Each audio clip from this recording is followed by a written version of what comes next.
What's up guys, Blade Master here, welcome to yet another Total War Warhammer online battle. This is a quick battle that I fought against Jinzo. I have taken the Beastmen, he has taken a very interesting potential counter to the Beastmen with Brettonia. As you can see, these trebuchets firing in, the field trebuchets. I have taken a pretty cool Beastmen army, pretty standard Beastmen army. I'll try and go over it in as much detail as possible while this plays in slow motion. This is fought in the Glacial Lake, as you can see by the frozen over lake over there.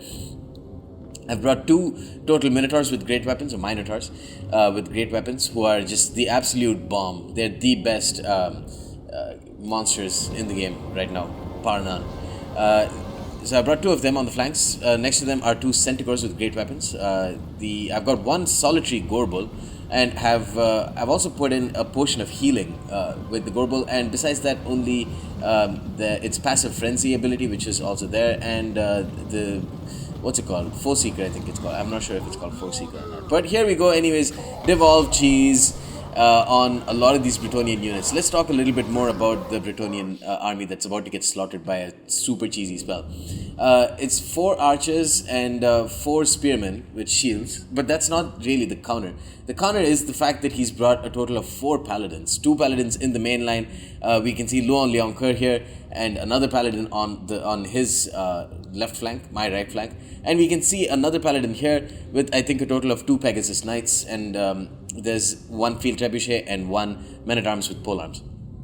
So an interesting counter, because the paladins will be able to more than take on whatever units that I have, and it's also that they're probably the only unit that can reliably take down Minotaurs with great weapons.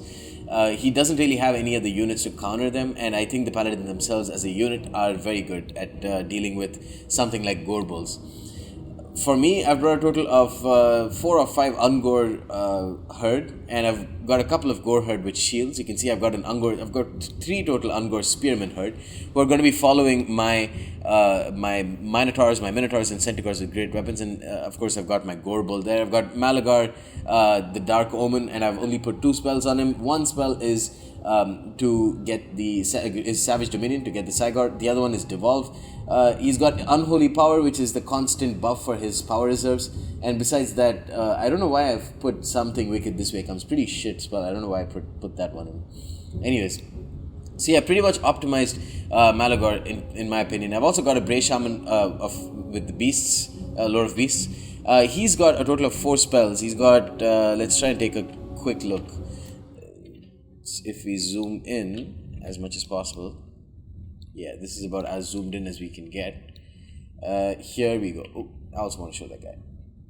I wish I could do this quicker.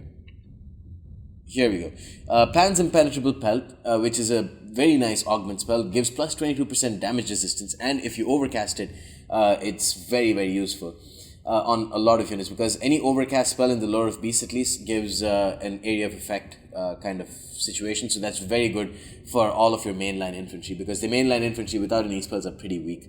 I've got Flock of Doom, which seems like a very nice spell. I think it's pretty well balanced. It does quite a bit of damage, but it's not as OP as Devolve. Then again, if you're going to bring Devolve cheese, then you don't really need to bring Flock of Doom. Wissen's Wild Form, another very nice, cheaper ability. If you overcast this, it costs, I think, 8 or 9, and it has an area of effect. And plus 22% weapon damage, plus 15 armor for about 15 seconds. That's very nice. So let's go ahead and take a look at the action. Now my Gore herd with shields are going to be charging into the already damaged spearmen. Now the Minotaurs with great weapons are going to destroy King Luon Leoncoeur. Look at this. This guy is the most powerful hero or legendary lord in the game. So I'm going to bring in the Gore herd with shields, but the Minotaurs with great weapons are doing fine by themselves. The Pegasus Knights charging in rather foolhardily into my Ungor spearmen herd, who of course have a very useful bonus versus cavalry. So the Pegasus Knights are not going to do very well there. Now these Pegasus Knights are going to be flying past the Glacial Lake and going to be charging right down on top of my Centaur with great weapons. But of course the Minotaurs with my Gorbel is, yes, my Minotaurs with great weapons are engaging against the Pegasus Knights, helped out by Ungor Spearman herd. So that Pegasus Knights is absolutely 100% fucked. But my Gorbel now has a clear path, and it's just going straight in from my left flank into the Brettonian mainline. My Gore herd with shields An Ungor Spearman herd got destroyed with the help of the Paladin and the Spearmen at Arms with shields. This Ungor herd as well got 48 kills, but it's not been able to do much again with the help of the Paladin. The Pegasus Knights are getting destroyed though in the meanwhile with Centigors and more importantly the Ungor Spearman herd. He's pulled away King Luan Leoncoeur, and Luan Leoncoeur, look at how little health remains for him. Now I'm going to be using my superb ability to just mow down these peasant bowmen. He's going to come in with King Luan Leoncoeur, which is going to send my Gorebull flying. Deadly Onslaught is the name of the buff applied to him. But now my Gorebull is a melee specialist, and it is excellent against against large units with that relatively high melee attack of 44. I'm dropping Potion of Healing so to increase its hit points in this crucial 1v1. So that should help the Gorebull stay in combat, even though it's coming up against a lot of Spearmen at Arms. But on the far side, I'm just rolling over my right flank with the help of my Minotaurs, destroying the field trebuchets. A lot of arrows being poured in from the distance, but the Minotaurs, they are losing quite a few men, but they've already paid for themselves so much. They're just such OP monsters, I'm sorry to say. But anyways, my Gorebull has routed now because of Luan's scare ability, and but it's basically full strength.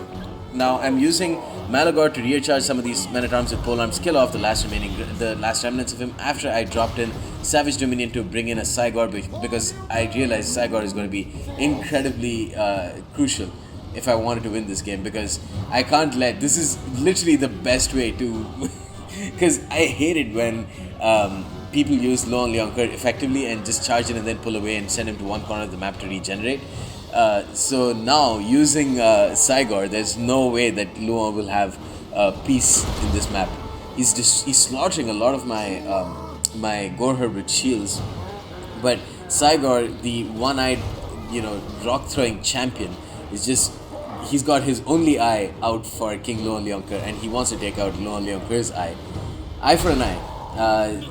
Luan Leoncoeur is basically dead now. 480, 479. I need one more shot to land, and that would be the end of this game, because without the general, there's nothing much that the Brettonians can do. They have routed quite a few of my units, especially the Minotaurs with great weapons. Malagor is chasing away and killing off some of the men-at-arms with polearms. The other Paladin, meanwhile, is just destroying the last remnants of my Goreherd with shields. So yeah, again, the Paladin, very, very good choice. Got 19 kills and helped rout a lot of my mainline infantry. This Paladin on foot is very close to my Cygor, but he doesn't seem to be interested in that. Meanwhile, my Goreherd, who are basically the only units that are okay against enemy infantry, are all out. So I have to use my Spearmen instead to try and poke at the Paladin, and that would be pretty unsuccessful. The Gorebull is losing a lot of hit points now against these very good Spearmen at Arms, but I need to rout them off the field as well. I'm starting to take it a little bit easy because I see that Luan Leoncoeur is down on the ground, or not down on the ground but far away. But I should be just solitarily targeting him.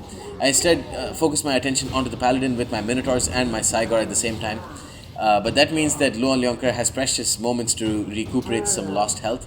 The Paladin, meanwhile, has come back or he's flown back, I think, and he's going to slaughter the rest of my Goreherd with shield. So I don't really have any proper infantry units now, except for some very low strength Goreherd, Ungoreherd, and Ungor Spearman herd. But my Minotaurs are of course going to help out and destroy the Paladin, and yeah, that's one Paladin down, around 2 or 3 left. Malagor still remains, and my Bray Shaman with with Lord of the Beast has come back from routing or getting almost completely slaughtered. So he's going to be pretty crucial actually, because look at that, now before you know it, 516 health for King Luan Leoncoeur. If I don't target him for another minute or so, he's going to be kind of a threat again. But unless the Cygor is attacked and is not allowed to throw his rocks at the same time, then unless that happens, there's no chance that King Luan can really make much of a role in this battle. So the Minotaurs, meanwhile, just slaughtering the poor Paladin. One more Paladin remains here, another Paladin over there, but that one is being attacked by Ungor Spearman herd. And because this Paladin is on a horse, the Ungor Spearman herd will actually do well here. So yeah, they've done critical health damage, hit point damage, and now my Minotaurs are going to roll into combat and rout the last remnants of the Spearmen at Arms with shields. Another Spearmen at Arms does come in though. My Minotaurs have done brilliantly, 32 kills with a single XP chevron, and the Ungor Spearman herd should do okay against. Yeah, there we go. They're still wavering, but they managed to kill off that Spearman herd. That Spearman at Arms. The King Lone Leonker now back to 800 health. That's not that bad at all. Meanwhile, my Cygor is being attacked by the Paladin, but he should be using this opportunity to come straight in with King Loa and start hitting some of my troops.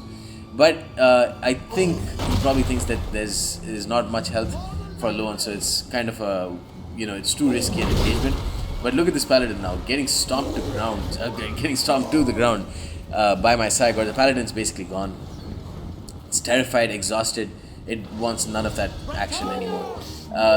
The Bray Shaman with Beast now is going to be dropping Pan's Impenetrable Pelt, which gives precious resistance to damage for the Gorbel. Which is again perfect because the Gorbel doesn't have much in the way of melee defense, so damage resistance, just flat out damage resistance like that is excellent.